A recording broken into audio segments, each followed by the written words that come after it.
les amis de RCFCAM, j'espère que vous allez bien.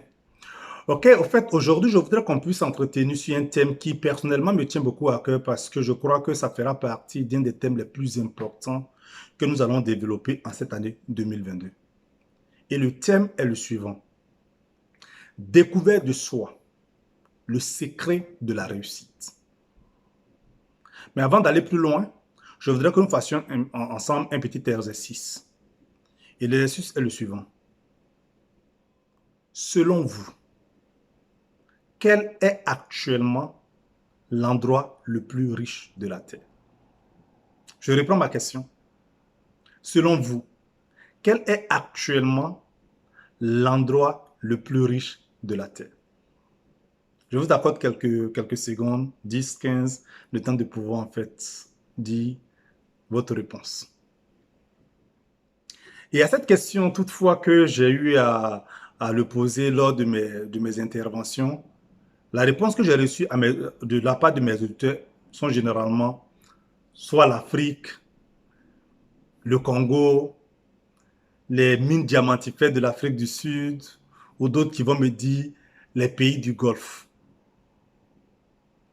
La réponse que je voudrais en fait partager avec vous aujourd'hui est celui du révérend pasteur Dr. Miles Monroe qui a dit: l'endroit le plus riche de la terre est actuellement le cimetière.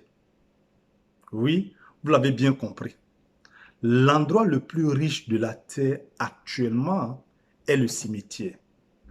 Parce que dans les cimetières sont enterrés des livres qui n'ont jamais été lus. Parce que dans les cimetières sont enterrés des musiques qui n'ont jamais été écoutées. Les cimetières sont remplis de peintures jamais vues. Les cimetières sont remplis d'entreprises qui n'ont jamais été montées. Les cimetières sont remplis d'entreprises magnifiques jamais créées. Les cimetières sont remplis d'inventions jamais utilisées. Les cimetières sont remplis de femmes de gloire qui sont mortes prostituées. Les cimetières sont remplis d'hommes puissants qui sont morts alcooliques. C'est un endroit riche. Oui, effectivement, c'est le trésor qui est réservé à l'espèce humaine. Parce que beaucoup d'entre nous ignorent totalement qui est-ce qu'ils sont et pourquoi est-ce qu'ils sont sur cette terre. Et la tragédie est que la société dans laquelle nous vivons n'est pas aussi faite pour vraiment nous aider.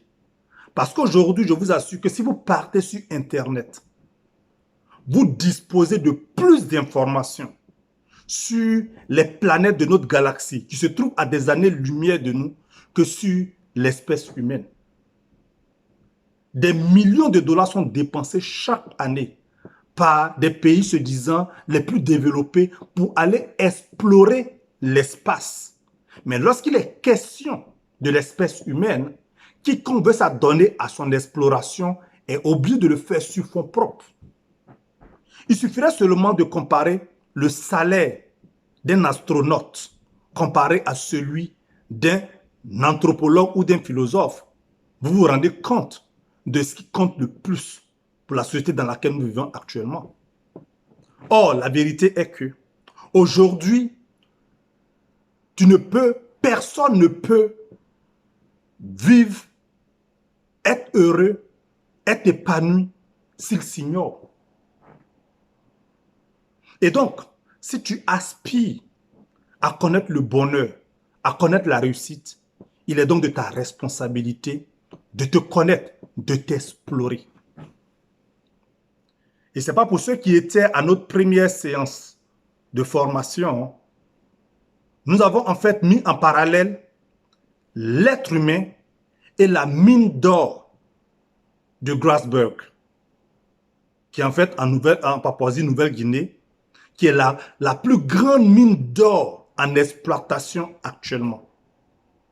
Et cette mine, selon leur dernier rapport, générait annuellement 2 milliards 600 millions de dollars par an. Et l'être humain que nous sommes a plus de valeur que cette mine. cette mine d'or.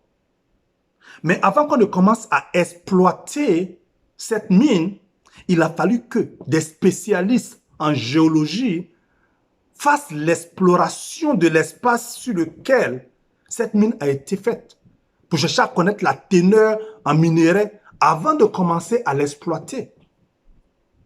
De même, l'espèce humaine que nous sommes doit aussi connaître une phase d'exploration avant de commencer à être exploitée. Parce que nous également, nous sommes aussi des mines riches en dons et en talents, en énergie, pour pouvoir en fait enrichir l'humanité dans laquelle nous vivons. Donc, quiconque aspire à être heureux, à connaître le bonheur, à réussir, se doit de se découvrir. C'est donc cet exercice que nous allons en fait faire ensemble qui va consister à aller à la découverte de l'homme. Qui est l'homme en fait, en réalité? Pour donc répondre à cette question, nous allons répondre à 5 autres questions. Et ces 5 questions sont les suivantes. La première question, qui sommes-nous? Qui est l'homme? La deuxième question, d'où sommes-nous originaires? Et la troisième question, pourquoi sommes-nous ici-bas? À la quatrième question, que sommes-nous capables de faire? Et à la cinquième et la dernière, où est-ce que nous allons?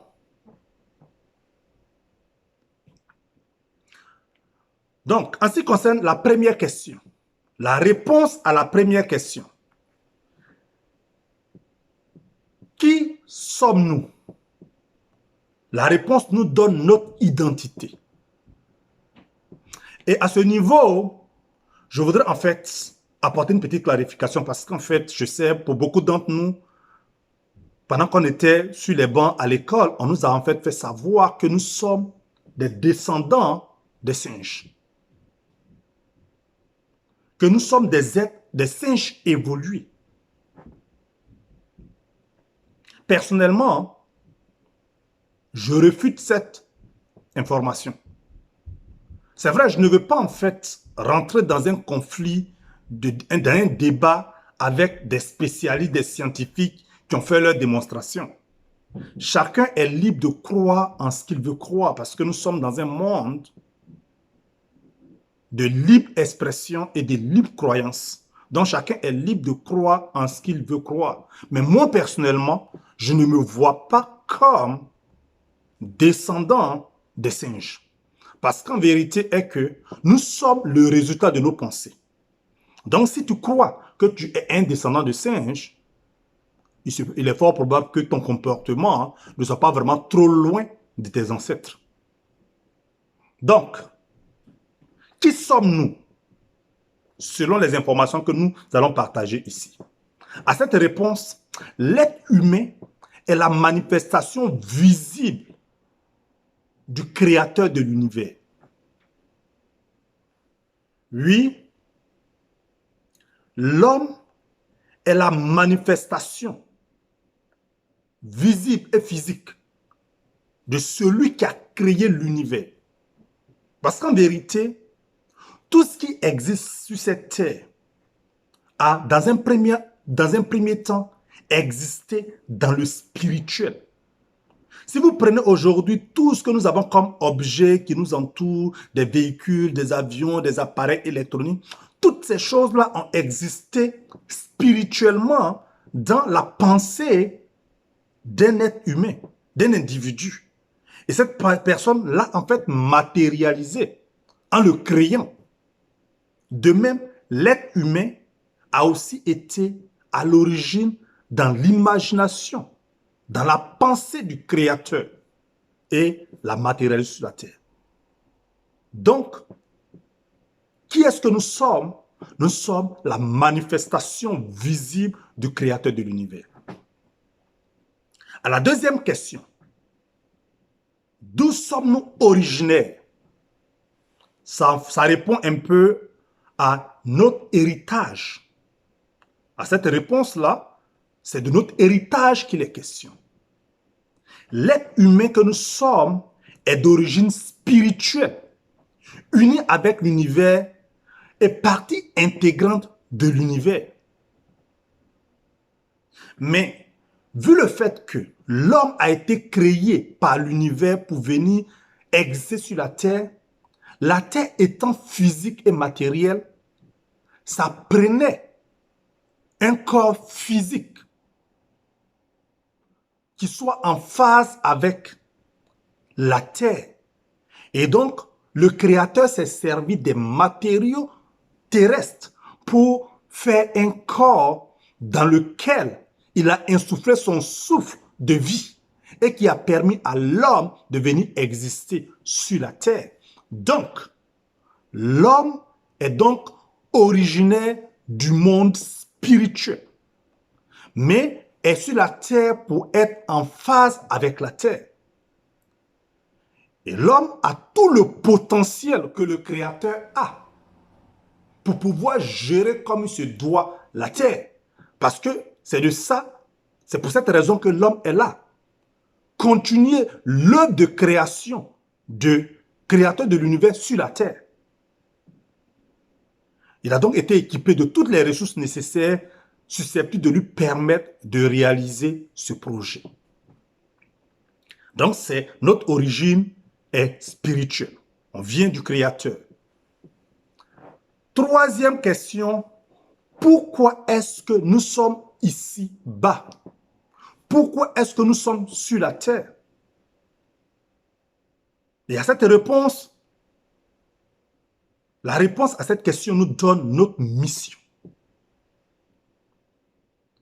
En vérité, la terre a été créée pour manifester de manière physique et visible le monde spirituel. Parce que le Créateur étant spirituel, son œuvre est spirituelle. Son monde est spirituel. Mais il a décidé de rendre ce monde spirituel visible. Et donc, a créé la terre. La terre est donc une miniature de la création dans son entièreté.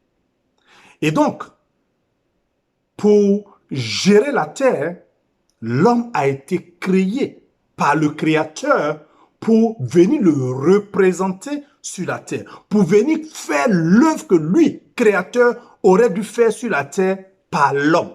Donc, l'homme a reçu un mandat de venir travailler pour le compte du Créateur sur la terre.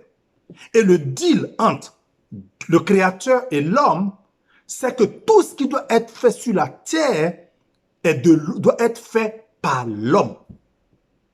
Et tout pouvoir lui a été donné pour être capable d'accomplir cette mission. Il est donc important de savoir que quiconque sur cette terre est ici pour accomplir quelque chose de spécifique, une mission spécifique que lui et lui seul est capable de faire. Personne n'est ici par hasard, par accident. Non. Tu peux croire que tu es ici par accident.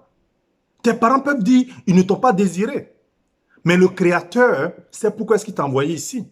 Parce que s'il n'avait vraiment pas besoin de toi, il se serait débarrassé de toi. Une fausse couche, ça réglait le problème. Mais il a permis à ce que tu sois là. Parce que une mission est rattachée à ta présence, à ta vie. Il est de ta responsabilité donc de découvrir cette mission qui est rattachée à ta vie et de l'accomplir. Donc, c'est la réponse à la troisième question. Qui est notre mission? Pourquoi est-ce que nous sommes ici-bas? Je vais donc, au vu de l'importance du thème, je voudrais en fait le faire en deux temps. Parce que nous devons répondre à la quatrième et à la cinquième question. Mais je voudrais le faire dans à une autre séance pour que nous soyons à mesure vraiment de mieux digérer les choses, vu l'importance du thème. Donc, pour rapidement me résumer, nous sommes ici pour être la manifestation visible et physique du Créateur de l'univers. Nous avons donc été équipés, dotés de toutes les ressources nécessaires pour pouvoir le faire. Parce que notre mission terrestre, c'est de représenter le Créateur. C'est de continuer l'œuvre de création du Créateur de l'univers sur la terre. Et tout pouvoir nous a été donné de pouvoir l'accomplir. Mais il est de notre responsabilité de nous découvrir, de connaître l'appel qui est sur notre vie et de l'accomplir avec excellence, conformément aux attentes du Créateur qui nous a mandatés. Donc, merci beaucoup d'avoir pris de votre temps pour nous écouter jusque-là. Rendez-vous pour la séance suivante qui va être le complément de cette première partie. Merci et je vous souhaite une agréable journée.